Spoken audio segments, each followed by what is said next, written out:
My name is Fonda Marshall. I'm 29 years old, and on my wedding day, I found my dad standing in a hallway with no seat while 9 people from my husband's family sat at the table that was supposed to be his. Table 1, front and center. That's where my parents belonged. Instead, someone moved them to table 14, the last table in the room, wedged between the kitchen door and a trash can. And when I asked my husband to be why, I heard him say something about my father that cracked open every lie I'd been telling myself for 2 years.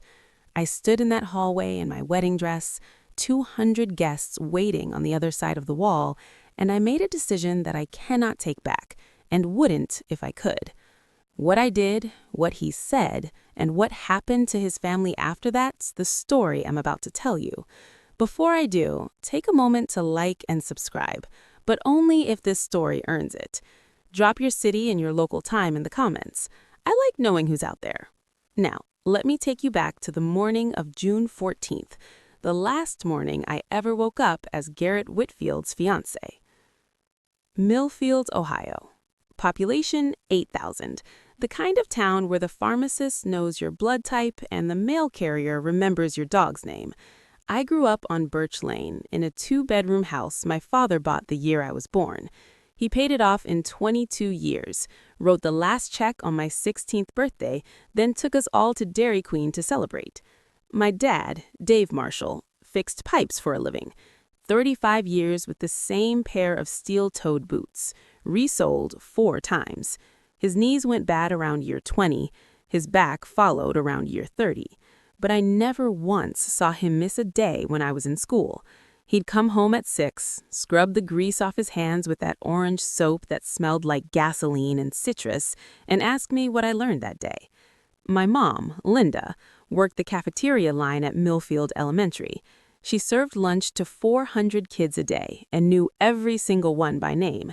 She knew which ones were lactose intolerant, which ones had peanut allergies, and which ones came to school hungry because there wasn't food at home.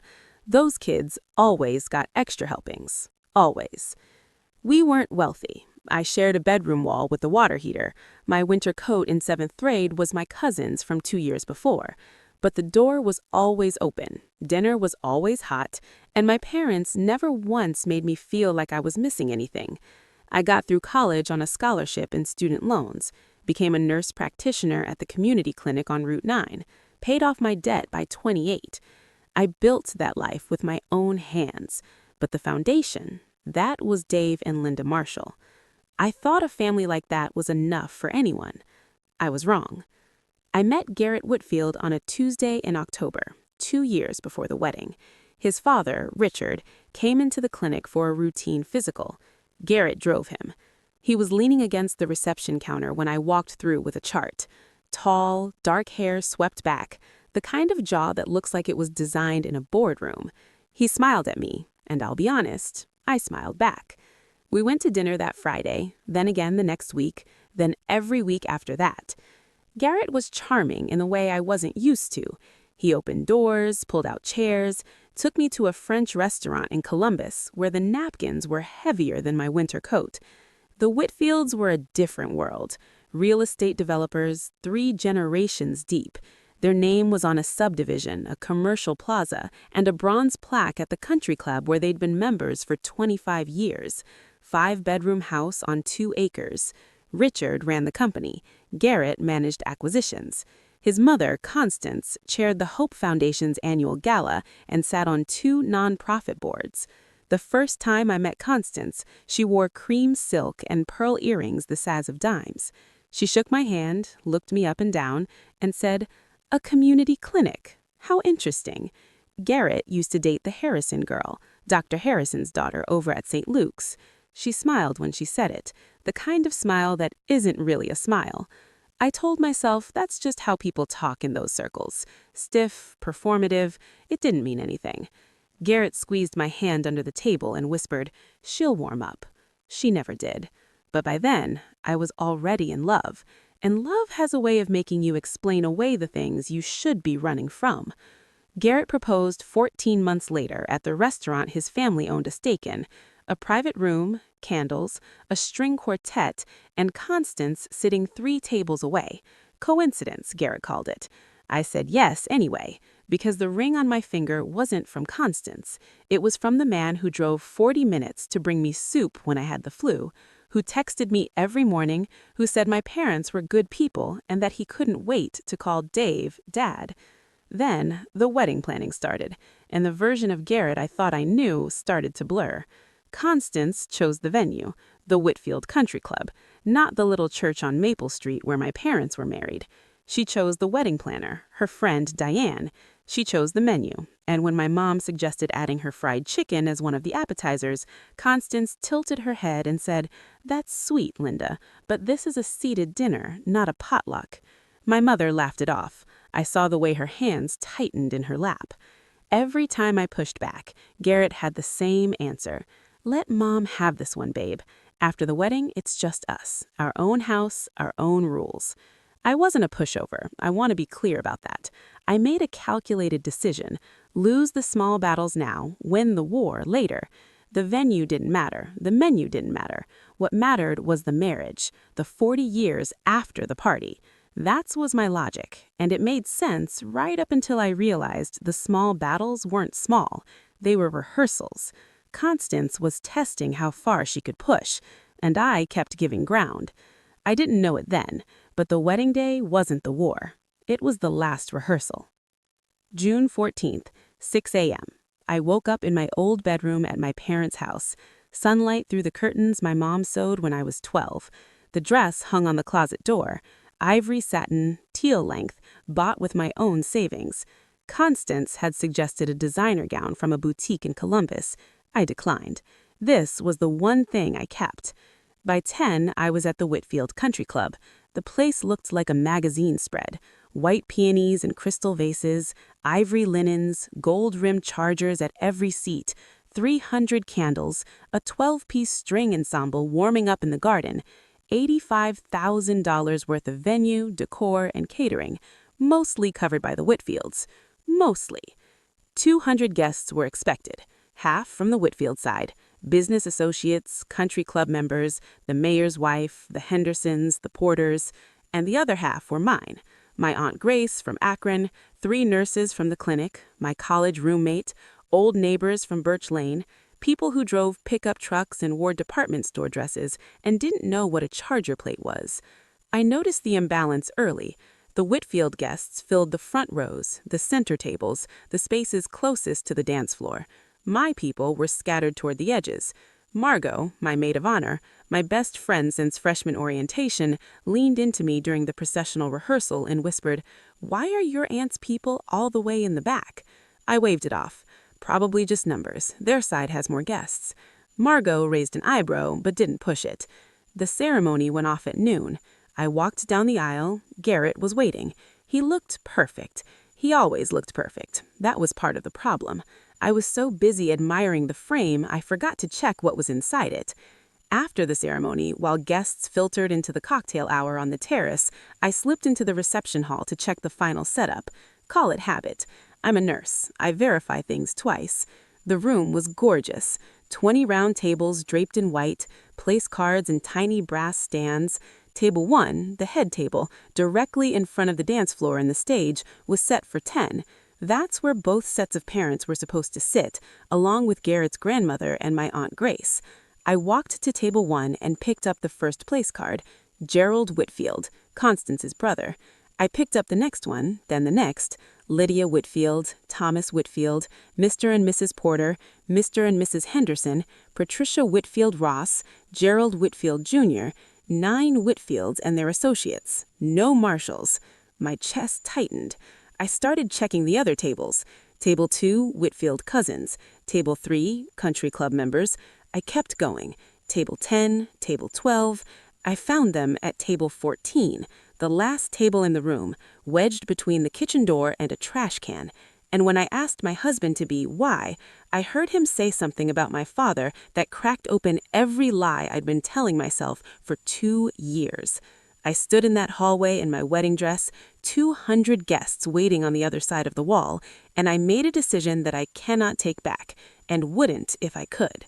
What I did, what he said, and what happened to his family after, that's the story I'm about to tell you. Before I do, take a moment to like and subscribe, but only if this story earns it. Drop your city and your local time in the comments. I like knowing who's out there.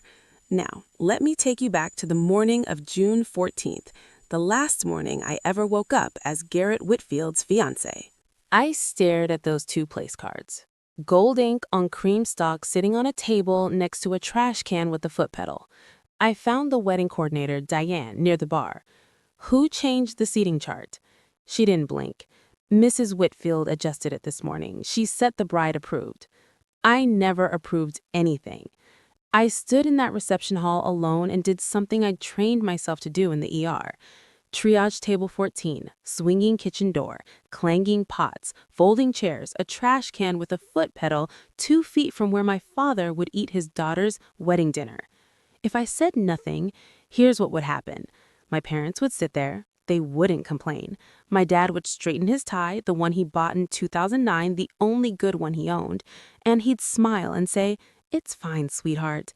My mom would fold her napkin in her lap and pretend she couldn't hear the dishwashers running 6 feet behind her head. And Constance would know. She'd know she could move Dave and Linda Marshall anywhere she wanted, the back of the room, the parking lot, out of the frame entirely, and no one would say a word.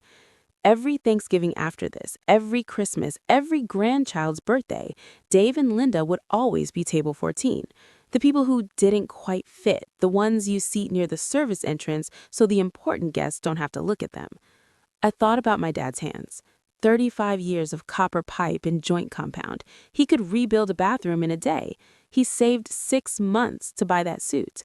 I thought about my mom's dress. She'd sewn it herself, altered an old one, added lace at the sleeves, replaced the zipper. I'd watched her work on it for 3 weekends, hunched over the sewing machine in the spare room, pins between her lips, squinting at the bobbin. These people fed me, raised me, drove through snowstorms to get me to school, and someone decided they belonged next to a trash can. I went to find Garrett. I thought he'd fix it. I thought he'd be angry on my behalf. I was wrong, for the second time that day. I know some of you watching right now are thinking about your own parents. Maybe yours were the ones who worked double shifts so you could have braces. Maybe they drove 3 hours to every school play. If you've ever had someone look at your family like they weren't enough, type "my family is enough" in the comments. Because what I'm about to tell you next is the reason I'll never let anyone put my parents at table 14 again. I found Garrett in the groomsmen's suite. He was standing in front of a full-length mirror adjusting his cufflinks. Silver, monogrammed, a gift from Constance. Who moved my parents off the head table? He didn't look up from the mirror. Mom rearranged some things this morning. It's not a big deal. Not a big deal? They don't have seats, Garrett. Table 14 has seats. Table 14 is next to the kitchen, next to the trash. He sighed. The kind of sigh a person makes when they think you're being difficult. Fonda, we have 200 guests out there. Can we not do this right now? When then? After dinner? After they've already sat there for 3 hours? He turned from the mirror. His face was calm, patient, the face of a man who'd practiced looking reasonable while saying unreasonable things. Mom has her reasons. The Hendersons and Porters are sitting at table 1. They're important. More important than my parents? I didn't say that. You didn't have to.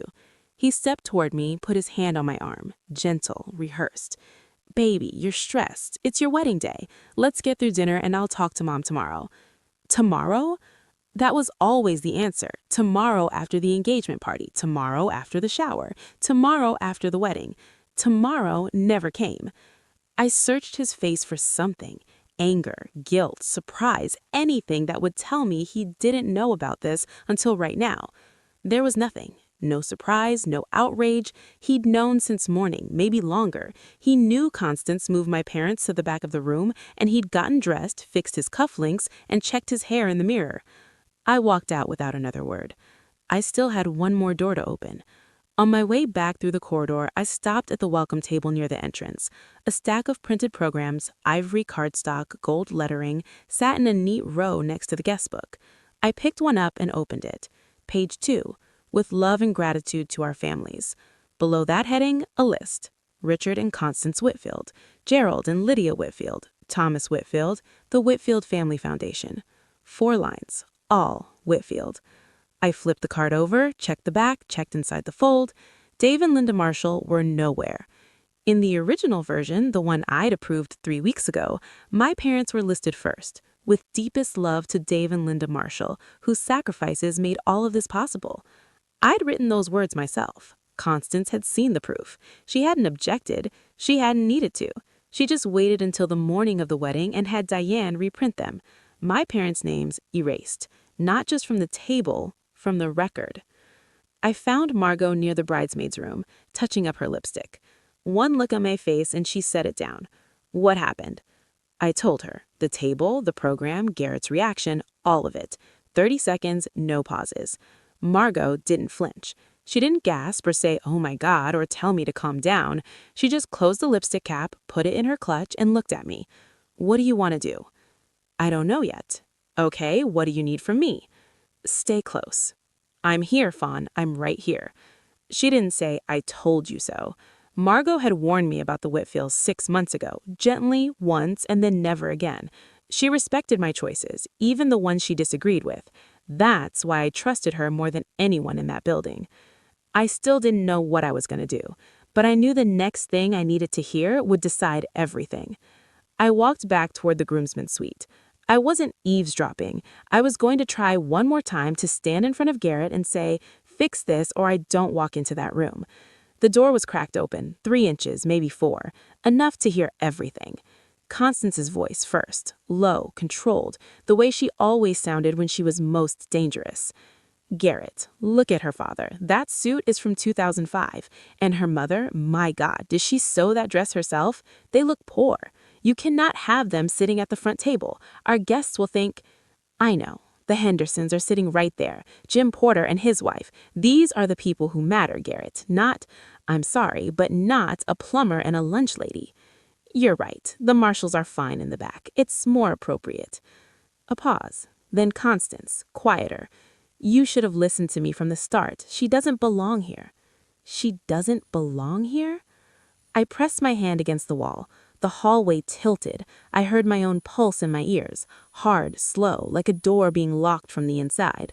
My father, the man who spent 35 years on his knees under kitchen sinks, who had 2 bad knees and 1 good suit, who drove 4 hours round trip every weekend to visit me in college because he thought the dining hall food wasn't enough. A plumber and a lunch lady. That's what they called him. That's what they called her. And the man I was supposed to spend my life with said, "You're right." There are sentences you can unhear. This wasn't one of them. I stepped back from the door. My hands weren't shaking anymore. Something had gone very still inside me, like the moment in the ER right before a code when the noise stops and everything becomes clear. I pushed the door open. Constance turned first. Her face froze half a second, maybe less, then rearranged itself into that smile, the one that looked like hospitality but felt like a locked gate. "Fonda, sweetheart, you look stunning." I heard everything. Garrett's jaw tightened. "Heard what? We were just—" "Dad looks poor. Mom sewed her dress. They don't belong at the front table." I held his gaze. What part did I misunderstand? Constance stepped forward, hands clasped, the chairwoman posture. "Fonda, this is just a seating arrangement." "We're trying to make sure." "You called my father a plumber like it was an insult. You called my mother a lunch lady like she should be ashamed of it. I didn't mean, and you?" I looked at Garrett, said they were fine in the back, that it was more appropriate. Garrett's voice dropped, smooth, calm. The voice he used in client meetings when a deal was going sideways. "You're emotional right now, Fonda. It's your wedding day. Let's take a breath." "And I am breathing, Garrett. I've never been more clear." Constance glanced at her son, a quick, sharp look, the kind that said, "Handle this." Garrett tried again. "Baby, come on, let's not ruin—" "I'm not ruining anything. You already did." I turned and walked out. The hallway was quiet, 60 feet of polished hardwood between me and the reception hall. Behind me, I heard Constance hiss something to Garrett, too low to catch. His footsteps didn't follow. He didn't come after me, and that was the last answer I needed. I walked straight toward the reception hall, but I didn't go inside. Not yet. I went to find the only people in this building who had never, not once, made me feel like I wasn't enough. Margot was waiting exactly where I'd left her, leaning against the wall outside the bridesmaids' room, arms crossed, watching the corridor like a sentry. "Tell me," she said. I told her, word for word. Constance's voice, Garrett's agreement, the plumber, and the lunch lady. Margot was quiet for 5 seconds. Then, "What are you thinking?" "I'm thinking I can't sign my name to this." She nodded once. No drama, no gasping, just the focused expression she wore in courtrooms. "Okay, then here's what you need to know." She lowered her voice. "The ceremony is done, but the marriage license, you haven't signed it yet. Diane has it. The plan was to do the signing after dinner, remember? At the sweetheart table during dessert." I remembered. Constance had insisted on making it a moment, the bride and groom signing in front of guests like a performance. So legally, you're not married. The ceremony was symbolic until that paper gets signed, witnessed, and filed with the county. No signature, no marriage. No annulment needed. No divorce. Nothing. I let that sink in. The officiant's words, the vows, the rings, none of it was binding yet. The only thing that mattered was a signature on a piece of paper sitting in Diane's leather folio. How long do I have? As long as you don't sign. But Fawn, once you walk in there, once the toasts start, once Diane brings out that license, the pressure to sign in front of 200 people is going to be enormous. I know. So whatever you're going to do, you need to decide before you sit down. She put her hands on my arm. Firm, steady. "I'm your lawyer and your best friend. In that order tonight. Whatever you choose, I'm standing next to you." I found my parents at table 14. Dad was sitting upright, hands flat on his knees, the way he always sat when he was uncomfortable but too proud to show it. His suit jacket was buttoned, his tie was straight, he'd polished his shoes that morning. I could tell because they had that dull shine that came from drugstore polish in a kitchen rag. Mom sat beside him, smoothing a crease in her dress. She'd altered it herself, taken in the waist, added lace to the sleeves, replaced the zipper. 3 weekends of work. I'd watched her hunch over the sewing machine in the spare room, pins between her lips, squinting at the bobbin. A server pushed through the kitchen door behind them. It swung open with a bang, letting out a blast of heat and the clatter of stacking plates. Mom flinched. Dad didn't move. "Hey, sweetheart," Dad smiled when he saw me. "You look beautiful." "Dad, I'm so sorry about—" "Don't," he held up one hand. "I can sit anywhere, baby girl. This is your day. It's our family's day." He looked at me for a long moment. Something moved behind his eyes. Not anger, not sadness, but something quieter. Understanding, maybe, like he already knew what I hadn't said yet. I thought about the $12,000 sitting in the catering company's account. My parents had saved it over 15 years, a little each month from a plumber's pension and a cafeteria worker's paycheck. It covered the catering deposit, every plate, every glass of wine, every dessert that 200 guests would eat tonight. Without that $12,000, there was no dinner. And Constance had put the people who paid for the food next to the place where the trash goes out.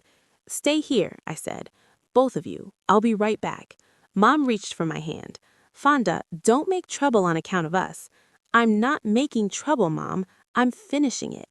The reception doors opened. 200 guests filed in, guided by the string ensemble playing Patchell's Canon like it was a lullaby for rich people. I watched from the edge of the room as they found their seats. The Whitfield side settled into the front tables with the ease of people who always sat in front. The Millfield side shuffled toward the back, checking place cards, pulling out chairs that didn't quite match.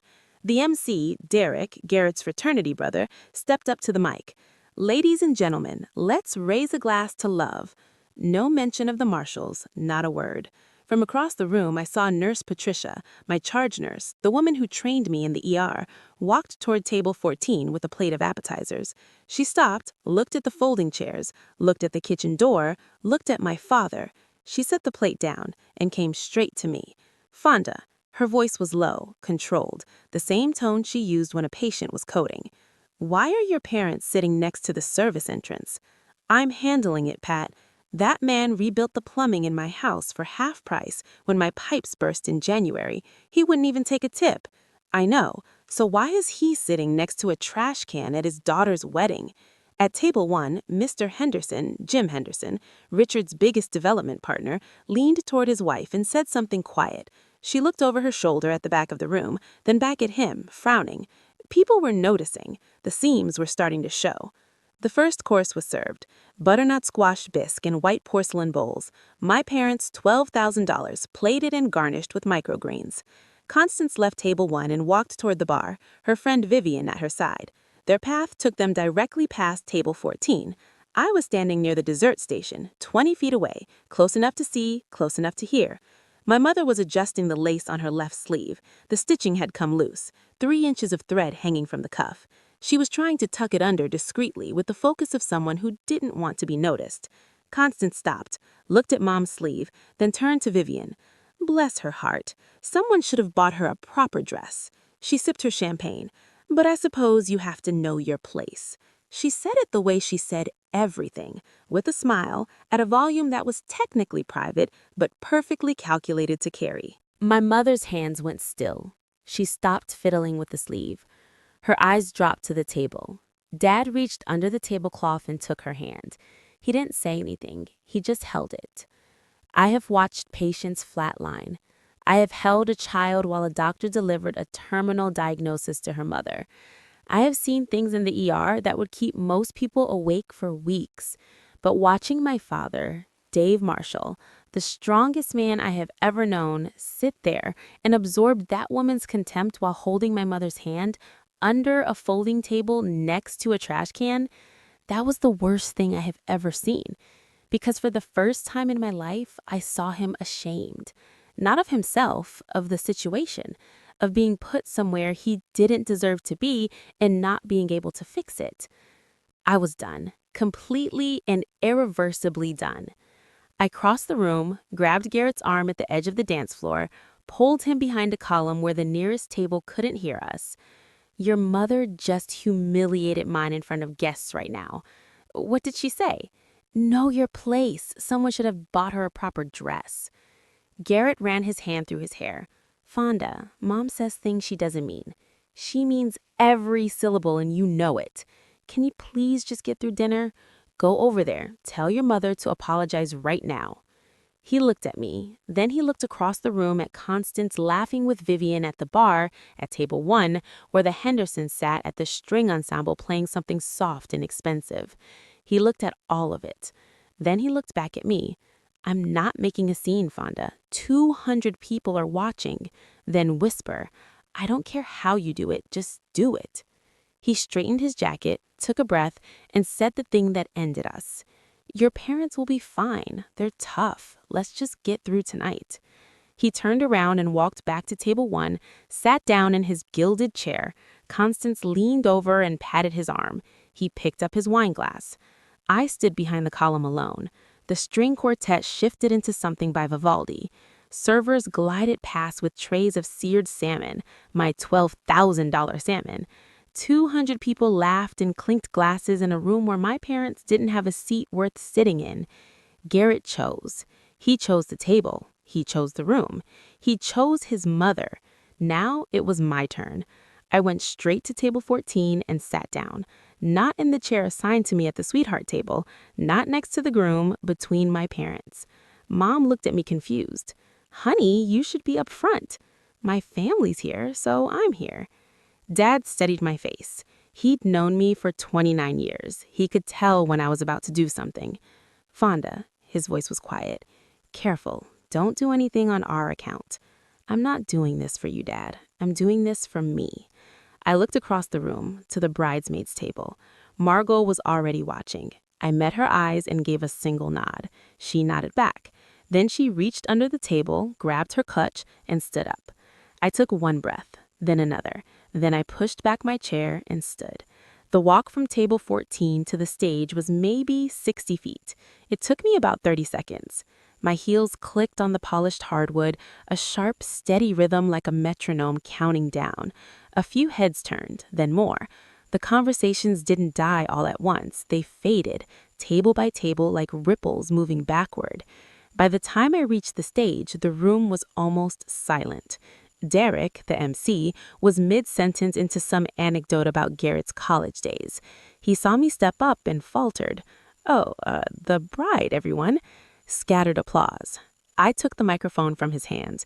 He let go without resistance, his face caught somewhere between confusion and a grin. I looked out at the room. 200 faces, crystal glasses, white linens, gold place cards. Constance at table 1, champagne in hand, Garrett beside her, Richard staring at his plate. My parents behind me, table 14, the last table. From across the room, Constance leaned toward Garrett. I couldn't hear her, but I could read her lips. What is she doing? I adjusted the microphone and I told them, "Thank you all for being here today." My voice came through the speakers, clear and level. No tremor, no tears. I'd spent 7 years in emergency rooms. I knew how to stay steady when everything was falling apart. I know you came to celebrate a wedding, and I owe you the truth about what's happening in this room. The last murmur died. 200 people went still. I could hear the ice settling in someone's glass at table 6. Most of you know me as Garrett's fiancé, but before I was Bat, and after tonight, I am Dave and Linda Marshall's daughter. I pointed toward the back of the room. My parents are sitting at table 14. I'd like everyone to look at table 14 for a moment. Heads turned, all of them. 200 pairs of eyes swept to the back corner, past the bar, past the dessert station, past the kitchen door, and found Dave and Linda Marshall sitting at a folding table between a service cart and a trash bin. I watched the reactions move through the room like weather. Confusion first, then recognition, then the slow tightening of faces as people understood what they were looking at. Jim Henderson put down his fork. His wife Carol pressed her hand to her mouth. Nurse Patricia, standing near the wall, closed her eyes and shook her head once.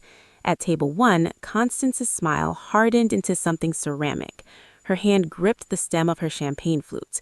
Garrett sat beside her, jaw locked, eyes fixed on me. 12 hours ago, my parents were seated at this table, table 1, right here in front, where the families of the bride and groom are supposed to sit. That was the seating chart I approved. I let the sentence sit.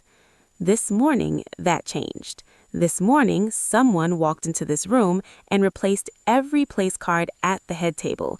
My parents were removed and reassigned to the last seat in the house, next to the kitchen, next to the service entrance, next to the trash. I paused. Let the room absorb it. That person was Constance Whitfield. Every head at table 1 turned toward her. Constance sat perfectly still. Her chin lifted, but the color had left her face. Her fingers on the champagne flute went white. Richard looked down at the tablecloth. He didn't move. When I confronted my fiancé, when I told him what his mother had done, he told me not to make a scene. I kept my voice even, factual, like reading a chart out loud during rounds. And when I heard him speak to his mother privately, he said, and these are his exact words, "The Marshalls are fine in the back. The Hendersons and Porters are more important." Jim Henderson pushed back from the table, not dramatically, just enough to create distance between himself and the Whitfields. His wife stared at Garrett with an expression I recognized from the ER, the look people get when they realize they've been standing next to something unsafe. Garrett stood up. "Fonda, that's not... You're twisting." "Sit down, Garrett." I didn't raise my voice. I didn't need to. "You had your chance to stand up for my family. You chose not to." He stayed on his feet for 3 more seconds. Then Constance pulled his sleeve and he sank back down. The room was so quiet I could hear the kitchen door creak on its hinge. My Aunt Grace, sitting at table 11, put her hands flat on the table and whispered, "Tell them, baby." Let me tell you about the people who were moved to table 14. I turned slightly, just enough to see my father in my peripheral vision. He was sitting upright, hands on the table, eyes fixed on me. My father, Dave Marshall, fixed pipes for 35 years. He has 2 bad knees and 1 good suit, the one he's wearing right now. He saved 6 months for it. A woman at table 9 pressed a napkin to her eyes. My mother, Linda Marshall, serves lunch to 400 kids every school day at Millfield Elementary. She knows every child by name. She knows who's allergic to peanuts, who can't have dairy, and who comes to school hungry. Those kids always get extra. I turned back to face the front tables. My parents put $12,000 toward this wedding. They saved it over 15 years. That money covered the catering deposit. I let the math settle over the room. People looked at their plates, looked at their wine glasses, looked at the seared salmon and the butternut bisque. Every plate you're eating tonight, my parents paid for it. Then I looked directly at Constance, and you put them next to the garbage. The room fractured, gasps, a sharp intake of breath from table 3. Vivian, Constance's friend, set her glass down and put 6 inches in between herself and the woman she'd been laughing with 20 minutes ago. From the back, a man I didn't recognize, someone from the Millfield side, stood up. Then Nurse Patricia, then my Aunt Grace. They didn't say anything. They just stood like witnesses. Constance opened her mouth to speak. Nothing came out. Garrett stared at his plate. Richard Whitfield still hadn't moved. I came here today to start a marriage, a partnership, a life built on mutual respect. My voice didn't crack. I wouldn't let it, not here, not in front of her. But I cannot sign my name to a marriage where my family is treated as an embarrassment. I will not raise children who learn that love means hiding where you come from. I reached up and unpinned my veil, folded it once, twice, 3 times, set it on the edge of the stage neatly the way my mother taught me to fold things with care, even when you're letting go. To the guests from Millfield, thank you for driving here. Thank you for celebrating with my family. We're going home. I looked at Constance one last time. To the Whitfields, I wish you well, genuinely, but I deserve better than a man who sits in silence while his mother calls my father poor, and my parents deserved better than table 14. I set the microphone on the stand gently.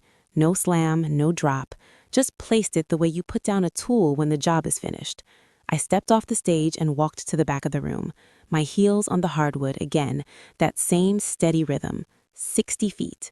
This time, nobody talked over it. Dad stood when I reached him. Mom was crying, quiet tears, the kind she always tried to hide.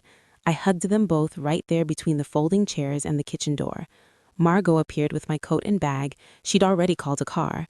We walked out, the 4 of us, past the dessert station, past the string quartet, which had stopped playing, past 200 silent faces. Behind us, I heard Constance's voice, brittle and loud. She's lost her mind. And Garrett calling, Fonda, Fonda, wait! I didn't wait. The door closed behind us, and the last sound I heard was my own breathing.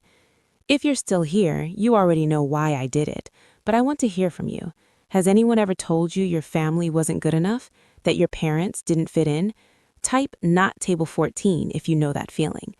And if this story hit close to home, share it with someone who needs to hear it today.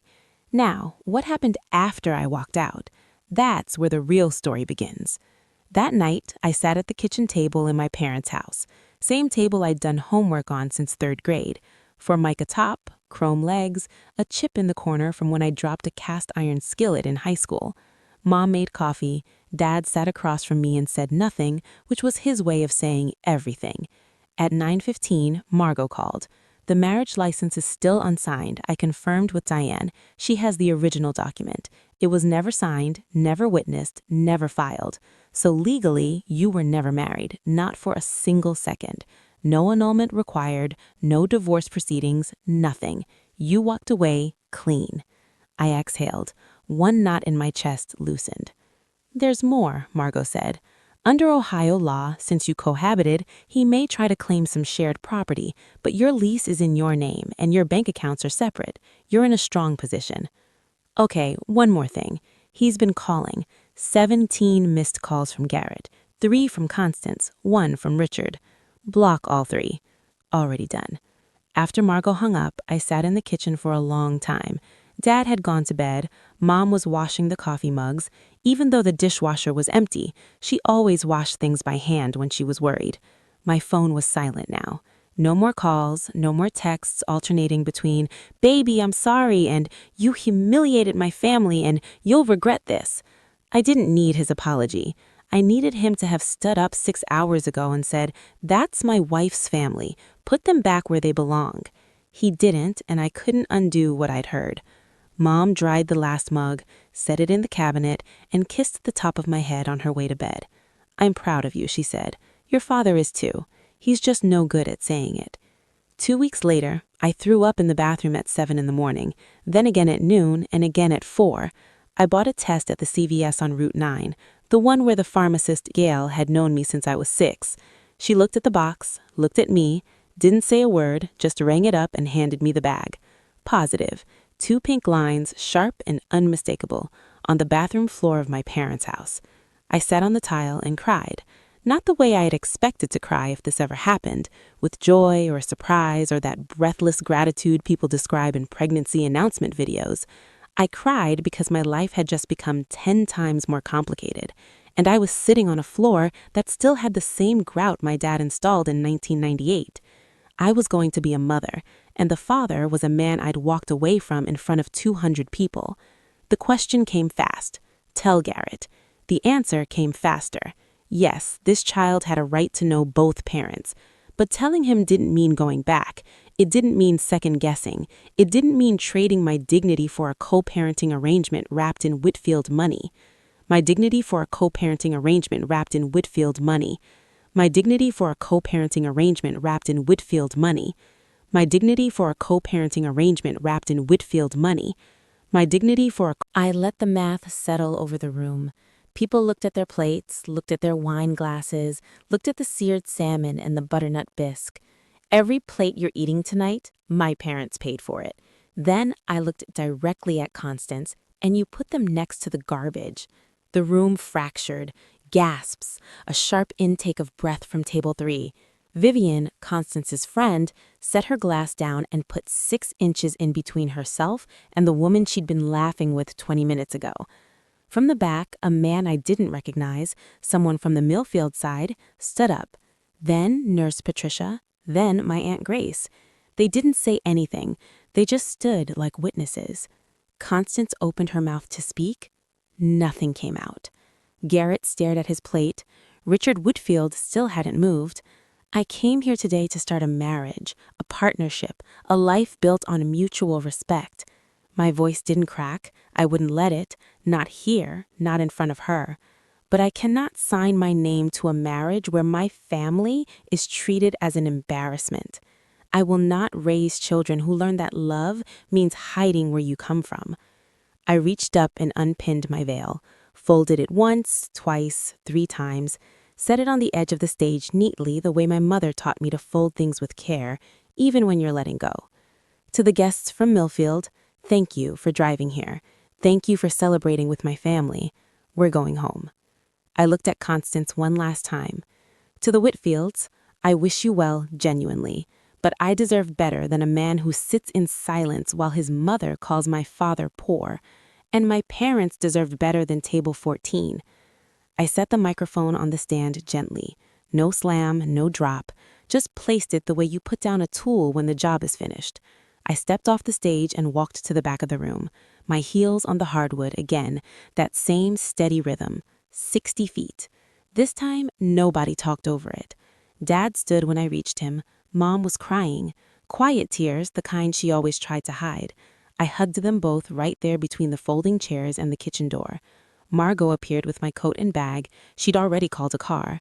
We walked out, the 4 of us, past the dessert station, past the string quartet, which had stopped playing, past 200 silent faces. Behind us, I heard Constance's voice, brittle and loud. She's lost her mind. And Garrett calling, Fonda, Fonda, wait! I didn't wait. The door closed behind us, and the last sound I heard was my own breathing. If you're still here, you already know why I did it, but I want to hear from you. Has anyone ever told you your family wasn't good enough? That your parents didn't fit in? Type not table 14 if you know that feeling. And if this story hit close to home, share it with someone who needs to hear it today. Now, what happened after I walked out? That's where the real story begins.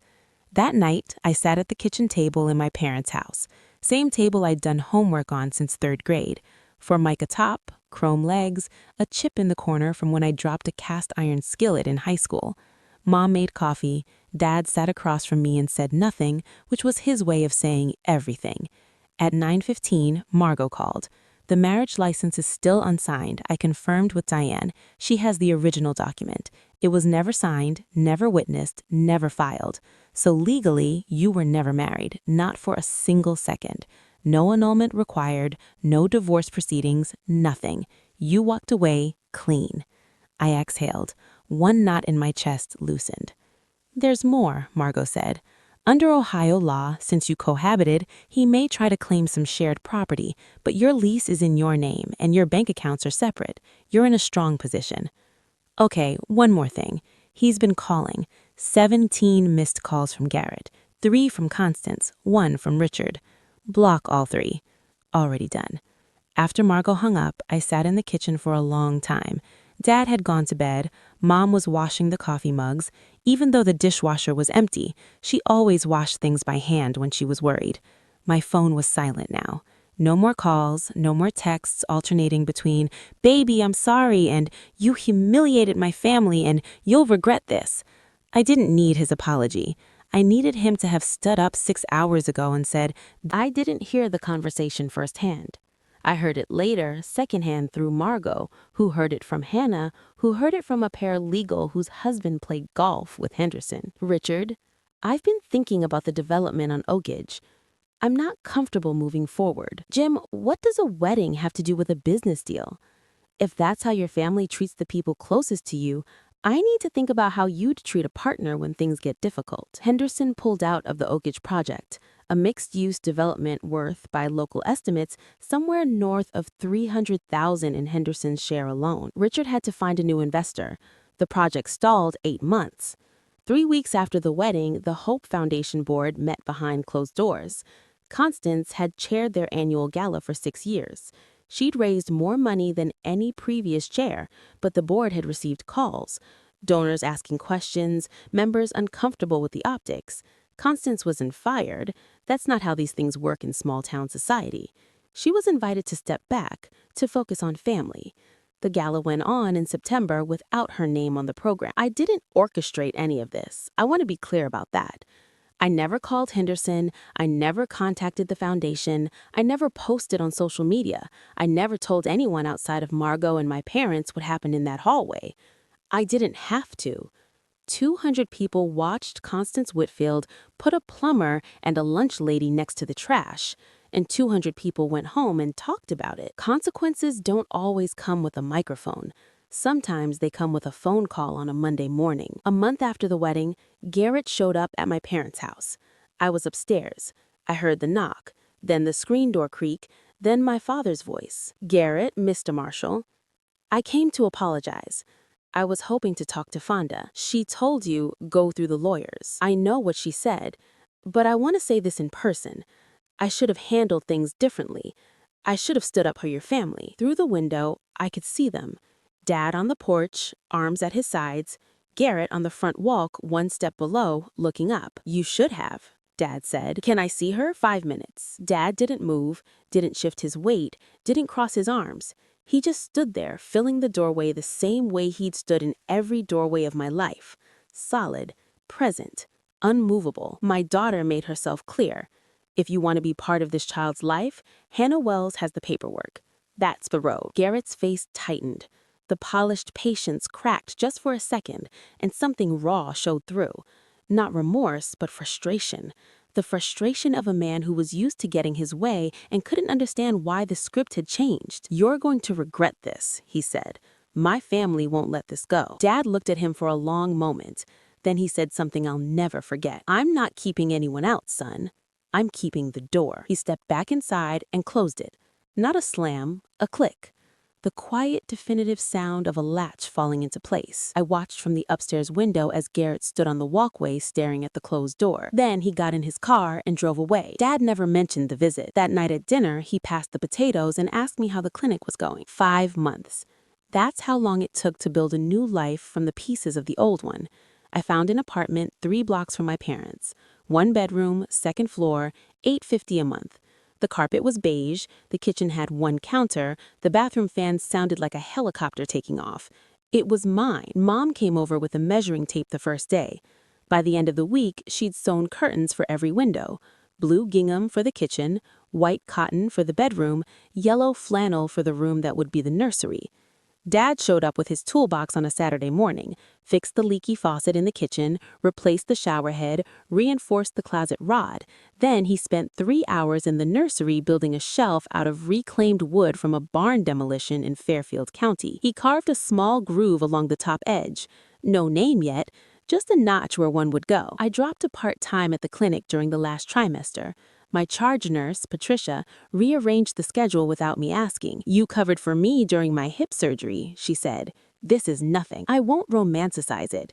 There were nights I sat on the kitchen floor and cried. Not because I regretted leaving. I never regretted that. Because carrying a child alone is hard in ways nobody prepares you for.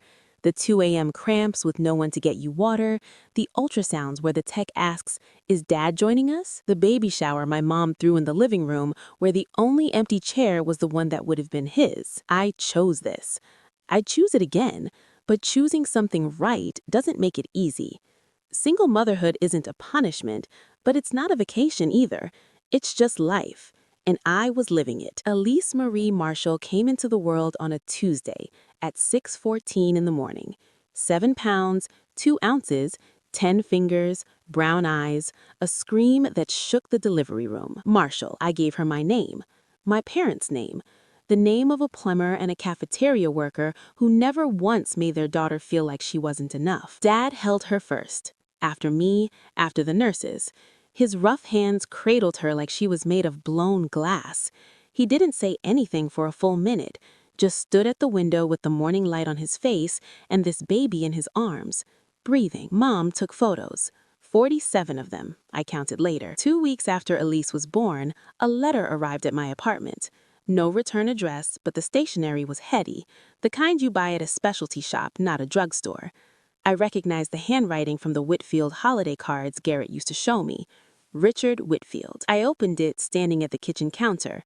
Elise asleep in the bassinet 3 feet away. Fonda. I owe you an apology. Not for what my wife and son did, but for what I didn't do. I was in the room. I saw the seating chart change. I heard the conversation and I said nothing. That silence is on me and I'll carry it. I don't expect forgiveness and I'm not asking for access to my granddaughter.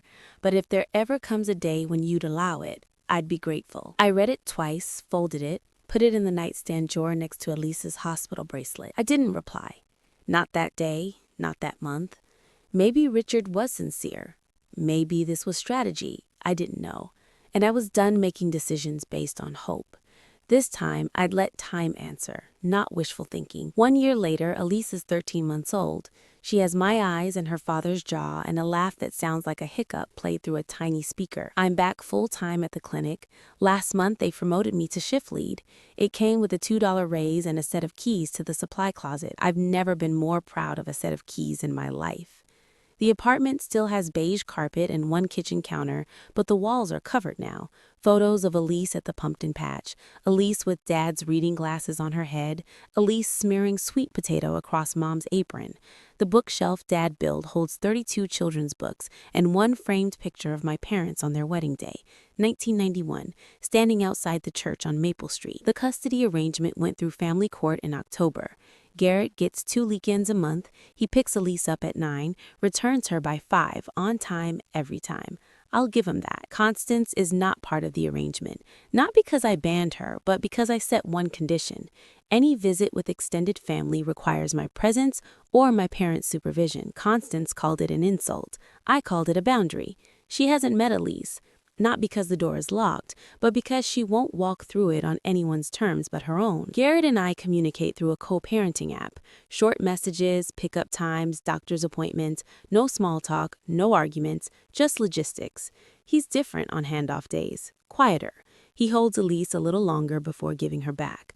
Once I saw him smell the top of her head and close his eyes, and something in my chest ached. Not for him, but for the version of him that might have existed if he'd been brave enough to choose differently on a Saturday in June. Sunday dinner at the Marshall house, 6 o'clock, same as every week since I came home. The table is the one I grew up with. Formica top, chrome legs, that chip in the corner, 6 chairs, and not a single one matches. Dad's is a wooden rocker he refinished from a yard sale. Mom's has a cushion she crocheted in 2004. Mine is a folding chair from the garage, the good kind, with a padded seat. There's no place cards, no chargers, no string quartet. Mom made her fried chicken, the recipe Constance cut from the wedding menu. Mashed potatoes from scratch, corn on the cob because Elise likes to hold it, even though she doesn't have enough teeth to eat it. Margot is here, and her boyfriend Tomas, who she met at the courthouse last spring. Patricia came too. She brings pie every Sunday now and claims it's because she bakes too much. Nobody believes her. Nobody cares. Elise is in Dad's lap, grabbing at his glasses. He lets her. He always lets her. You know, he says to her, close and quiet, like he's sharing a secret. Your grandpa used to fix pipes for this whole town. Now I just fix things for you. She throws a spoon on the floor. Everyone laughs. I look around the table. The overhead light buzzes a little. Dad says he'll fix it next week. The wallpaper in the hall is peeling at the seam. There's a draft from the back door that Mom covers with a rolled towel from November to March. No champagne, no crystal, no $85,000 venue, but every person at this table chose to be here. Every person belongs, and nobody is sitting next to the trash. This is my table. 1. I'm not telling you this story to teach you anything. Everybody's situation is different. Everybody's breaking point is different. And I don't know your table 14, but if you're sitting in one right now, if there's a room in your life where you're always in the back, always near the door, always made to feel like you should be grateful for the chair, instead of asking why it's next to the garbage, I want you to know something. You can stand up. You don't need a microphone. You don't need 200 witnesses. You don't need a lawyer standing in the hallway or a father blocking the door. You just need to know in your bones, past the doubt, past the guilt, past the voice that says don't make trouble, that the people you love deserve better. And if the person you chose agrees when someone calls your family poor, that person didn't choose you. They chose convenience. They chose comfort. They chose the easier version of love, the kind that doesn't require courage. That's not love. That's a seating chart. My name is Fonda Marshall. I'm 30 now. I'm a nurse, a mother, a shift lead, and Dave and Linda Marshall's daughter. I live in a 1-bedroom apartment with beige carpet and a bookshelf my dad built from barnwood. My daughter laughs like a hiccup, throws spoons on the floor, and has never once sat at a table where she didn't belong. And I have never been more proud of where I come from. That was my story. Now I want to hear yours. If you've ever had to stand up for your family, type Table 1 in the comments.